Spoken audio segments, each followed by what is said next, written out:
Le président du Gabon a tenu un discours que je trouve extraordinaire et très objectif par rapport aux bourses qui sont données aux étudiants qui partent pour l'étranger. Cette année, il n'y aura pas de bourse pour les États-Unis, il n'y aura pas pour le Canada, parce que les études coûtent cher. Vous m'avez voté pour vous dire la vérité, ça coûte cher. Et ceux qui viennent ici ne reviennent jamais. Il vous l'a dit. Ils ne reviennent jamais au pays. Il va avoir son doctorat en médecine ou ailleurs. Qu'est-ce qu'il fait? Il préfère travailler ici parce que ça paye mieux. C'est l'instinct de l'homme. Il veut vivre, on le paye mieux. Donc, à quoi ça nous sert de donner des bourses à des Gabonais qui viennent ici, qui vont rester ici? On préfère donner la bourse à quelqu'un qui va au Sénégal, au Ghana, au Maroc, parce qu'on sait qu'ils vont revenir. Donc, si vous avez des enfants, orientez vos enfants vers le Sénégal, le Maroc, et ils vont revenir, ils auront des bourses. Parce que tous ceux qui ont la bourse ici ne reviennent pas. Et grave encore, c'est que vos enfants, ils ont double nationalité. Je veux bien, c'est des Gabonais, mais c'est aussi des Américains. Donc, si le Gabon ne fait pas sa part, l'Amérique fait sa part. Pourquoi vous voulez avoir deux bourses sur le même enfant? Il a dit à son public, cette année-ci, il n'y aura pas de bourse pour les États-Unis, il n'y aura pas de bourse pour le Canada. Il a cité un ensemble de pays de l'Occident où il n'y aura pas de bourse. Maintenant, celui qui a les moyens de partir lui seul ou envoyer son enfant, il peut partir. Mais pour ces pays-là, il n'y aura pas de bourse. Parce que tout simplement, les bourses coûtent trop cher. Ça, c'est le premier élément. Le deuxième élément, il dit que parce que la plupart des étudiants qui partent dans ces pays-là ne reviennent pas. L'État finance des millions pour vos études. Vous êtes là-bas, vous avez votre doctorat ou bien votre master, le pays a besoin de vous. Vous n'êtes pas capable, vous n'avez pas autant de patriotisme pour pouvoir faire le sacrifice et revenir au Gabon, participer à la construction du Gabon. Ce que je trouve logique, quand un pays finance des millions de francs CFA pour vous envoyer en Occident et que vous avez fini vos études, quel que soit votre niveau d'études, vous devez être capable de faire le sacrifice et revenir travailler pour le pays. Ne serait-ce que 3 à 4 ans.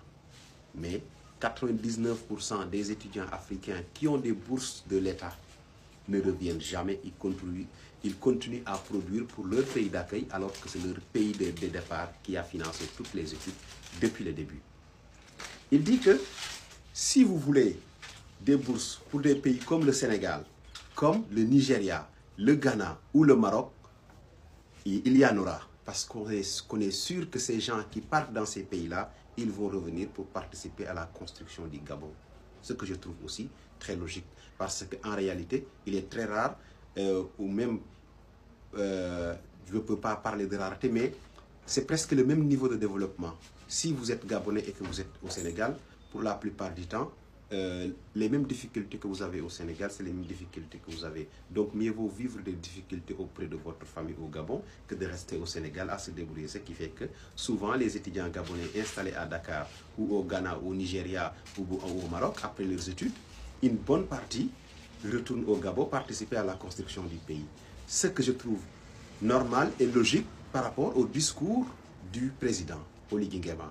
Parce qu'en réalité, la plupart des bourses délivrées par les États africains participent uniquement à faire ce qu'on appelle la fuite des cerveaux. Les meilleurs élèves, vous les envoyez dans les universités européennes, l'État paye des bourses, ils ne reviennent jamais et ils vont produire jusqu'à leur retraite. Et quand, après la retraite, ils vont venir faire de l'Afrique un lieu de villégiature ou bien un EHPAD où ils seront entretenus par leur famille.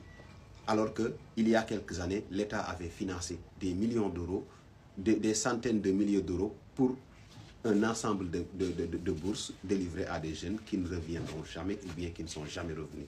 Je pense que beaucoup de pays africains doivent avoir cette vision de la bourse et, ou bien signer un protocole d'accord avec les étudiants qui partent, leur dire qu'il y a une obligation de retour au pays, sinon vous financez vous-même votre bourse. Un étudiant qui a des parents qui ont les moyens ou bien qui a lui-même les moyens, qui décide d'aller faire ses études, on ne peut pas l'obliger à revenir.